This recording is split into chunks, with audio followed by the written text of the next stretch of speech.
Hey guys, welcome back to my channel. My name's Tammy and I own Walnut Creek Bath Boutique. Today's video is all about a new product that I have on my shelf and website, soon to come on my website. It's a shower scrub balm. I call it this because it's part bath bomb, part body scrub, and it's just a fun product to have for those people that don't take baths. When you're trying to give somebody a gift and you don't know whether they even take a bath or not, this is a great option. And I actually have a custom order to do and get ready for this weekend. And so she's ordering 20 of these and I need to get some made. Have you ever heard of this? I hadn't until last year, and I saw, I think on Facebook, something about a shower balm, and I went out and I looked around to see what in the heck this thing is, and I found a couple of formulas. Now, I did purchase both of these formulas, and I thought I would give you my thoughts really quickly so that you can go out and purchase the one that is right for you. They're similar, but they're different, guys. So here's my take on these two formulas that I bought, and they are linked down below. First off is Bath Fizz and Foam Shower Balm. They call it a shower balm, and it is what it is. It is a bath balm for the shower. It does have a bit of a scrub to it. If you take the balm and put it to skin, you will find some exfoliation to it. But if you just take the foam off of it, I felt very little exfoliation in that product. So the things that I really liked about this formula is just the flash foam of it. It foams and it reacts and it's a wow factor, and it's very luxurious in its feel. You take that foam and you can wash with it, and it's just, again, it's very, very luxurious and fun, and it definitely packs a wow. The things that I didn't care for that formula is it only lasts about 3, maybe 5 showers, depending on how much you use it and how wet you get it. And it just wasn't as scrubby as I was hoping for.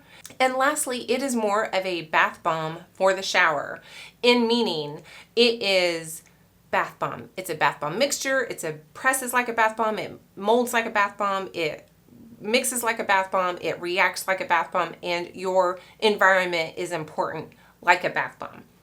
If you struggle making bath bombs and getting them good on a consistent basis, this may not be the product for you, just because it is very dependent on a bath bomb environment in the making of.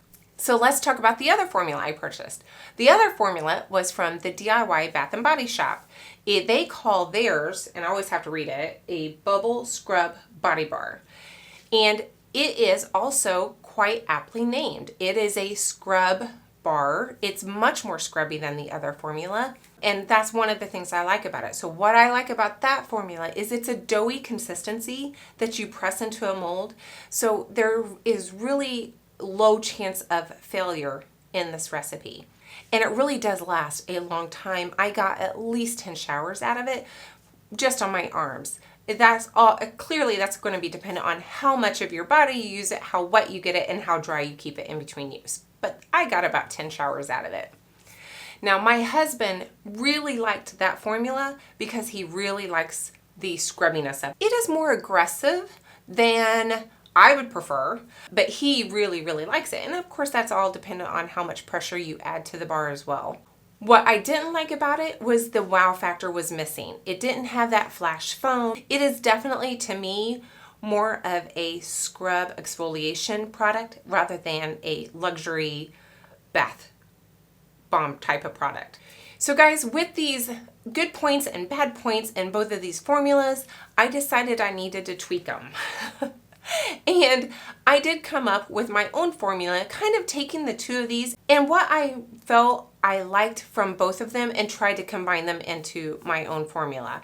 I went through a couple of iterations with that, and I landed on where I'm at today. Now, I don't feel like I quite got where I was wanting to get to. Honestly, I wanted a little bit more of that wow foaming, like explosion factor in my product, but I am, in the end, quite happy with where I'm at. And I may revisit testing this a little bit more and trying to get a little bit more of that flash foam and end product that I was going for, but I know I will sacrifice longevity for doing so. So At this point, I'm really pretty happy with where I'm at, and I thought I would just share how I make it. I'm not going to share my recipe, but I will share just how the process is in making this product. So today's scents, I'm going to make 2 Coastal Waters from Midwest Fragrance and 1,000 Dreams from Nature's Garden. Let's get to making. First up, I'm going to get my cocoa butter in my little cup here.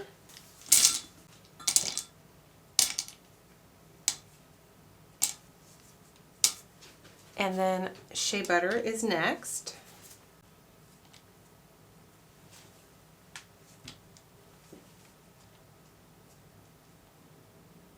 I love glycerol stearate, PEG 100 stearate. And so I am adding that as my emulsifier. Bring you out just a little bit, guys, so you're not coming off the top of the screen.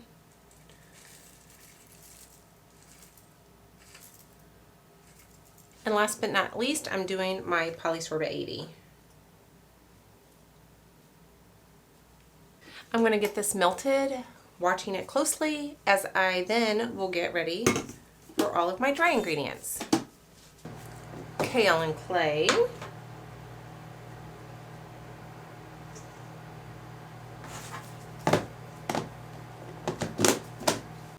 Colloidal oats.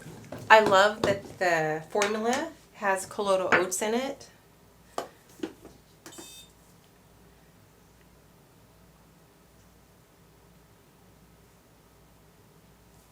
I took my scale to my women's group that I went to this weekend, and ever since I came back, it has a noise going on. So I hope I didn't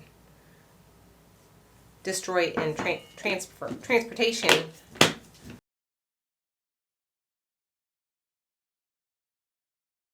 I'm going to add my SLSA. I'm not sifting that. And I'm masking up, guys. All right, and then I'm going to put I like to put the baking soda on top of my SLSA just to kind of hold in that poofiness a bit.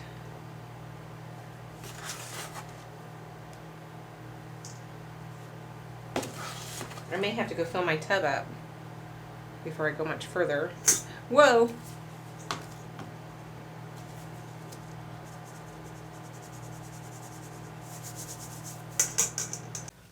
And I'm going to go ahead and get my citric acid in here.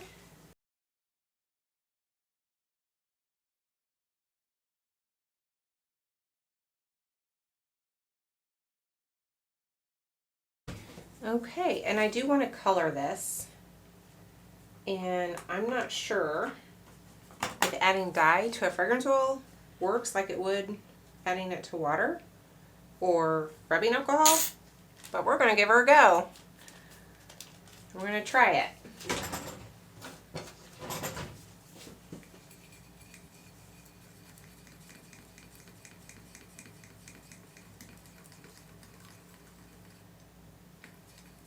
So I'm adding blue number 1, I think, blue 1, yeah, blue 1 dye.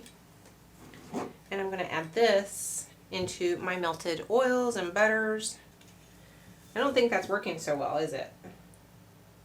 Yeah, that's not too bad. It kind of has a green look to it, doesn't it? I almost feel like I need to add more, but actually I really think that's a really pretty color. Oh, it smells good. Coastal Waters, guys. It smells so good. Oceanside Air is still my favorite. All right, I'm going to kind of spray down my counter again.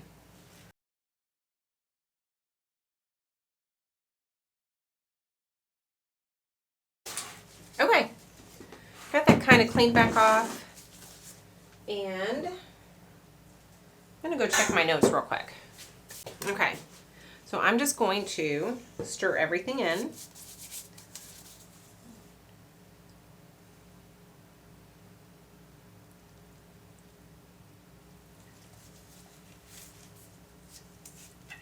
I may have speckles because all that dye went to the bottom.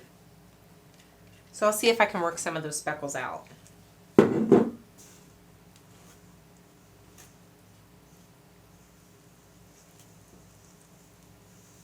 stirring slowly for the SLSA. I'm going to keep it not getting airborne on me.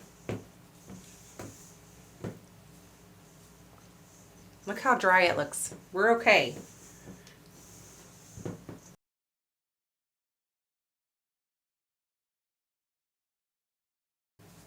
Time to get my hands in there. I'm trying to work it into a dough at this point.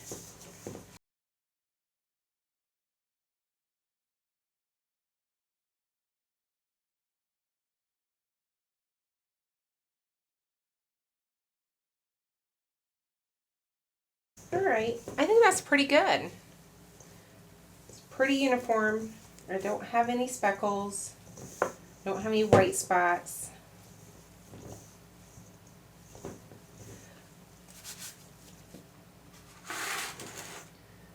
And I'm going to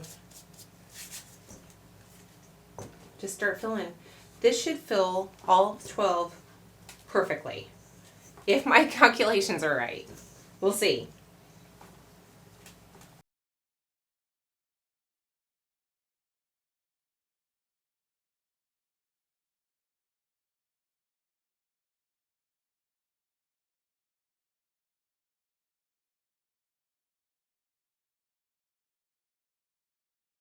All right.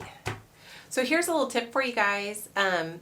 When you're smashing a dough into a cavity like this and you use your fingertips, you'll get those fingertip grooves in your product. But if you take a spatula of sorts and just kind of smooth it out, those fingertip grooves go away, and it's just nicer to purchase a product that you don't clearly see fingertips in.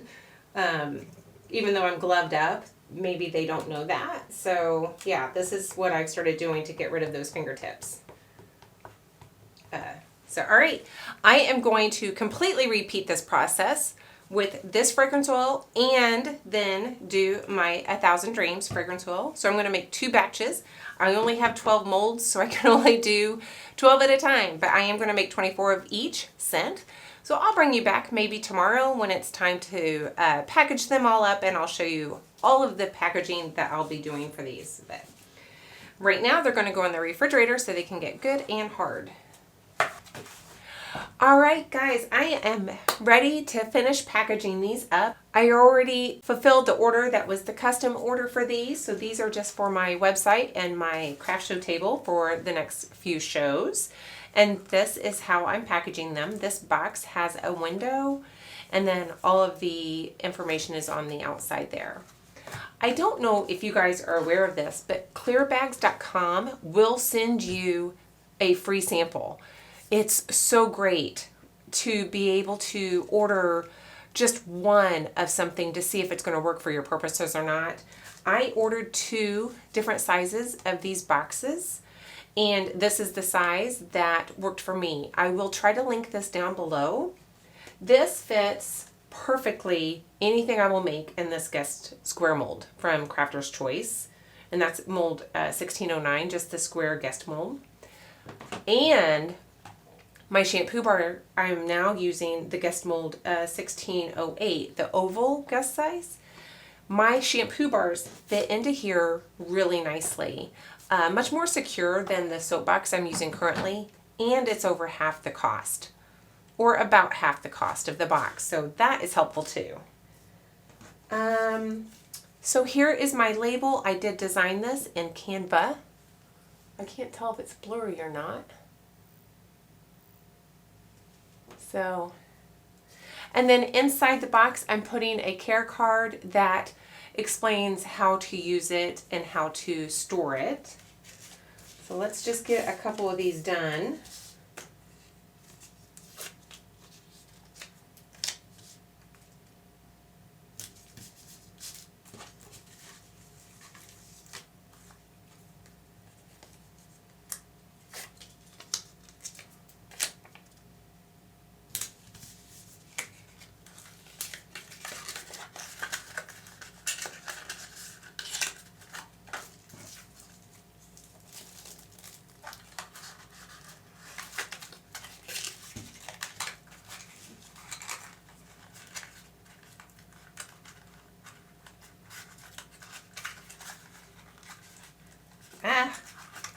That care card gets in my way sometimes.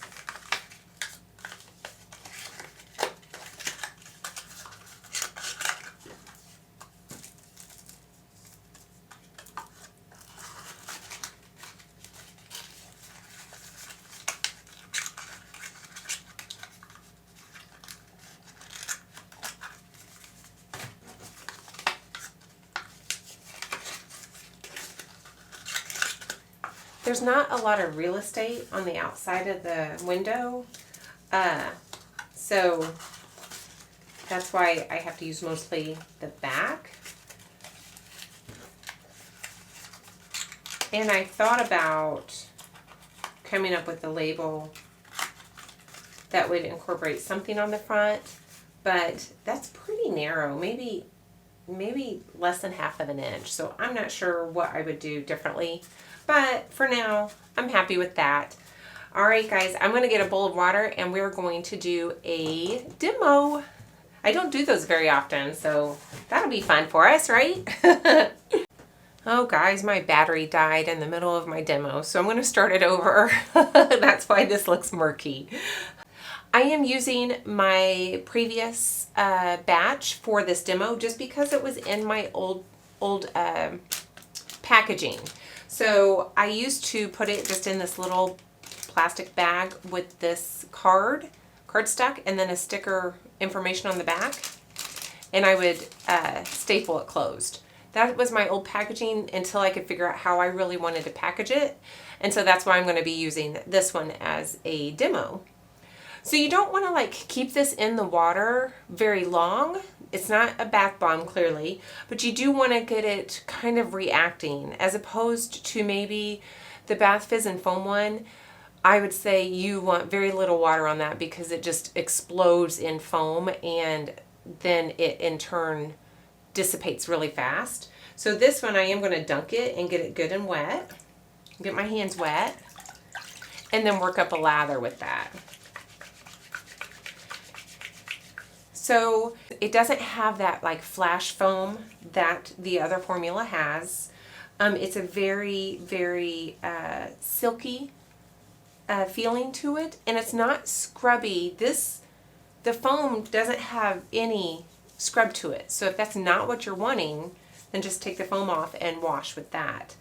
The scrub here, depending on how hard you press, is just great for like a daily scrub. You could do this every day and not irritate your skin. Now my husband prefers the original recipe from the DIY Bath & Body. He likes that one better because it is more aggressive. I prefer this one. I don't like something super aggressive. All right, there's the demo. This thing will last me, if I only use it on my arms and every once in a while on my legs, I get 7 or 8 showers easy out of this. Just keep it dry in between use. All right, there you go. My take on the shower scrub bar. I am loving this product, and I love that I have that alternative for either people that don't take baths or gift givers that they don't know whether somebody takes a bath or not. Everybody takes a shower, right? So this is a great gift for those that you're just unsure of. Guys, that's it for me today. Thanks for watching. I appreciate you guys so much. You have no idea. So I thank you all for watching, commenting, liking, and subscribing. And I will see you in the next one. Bye.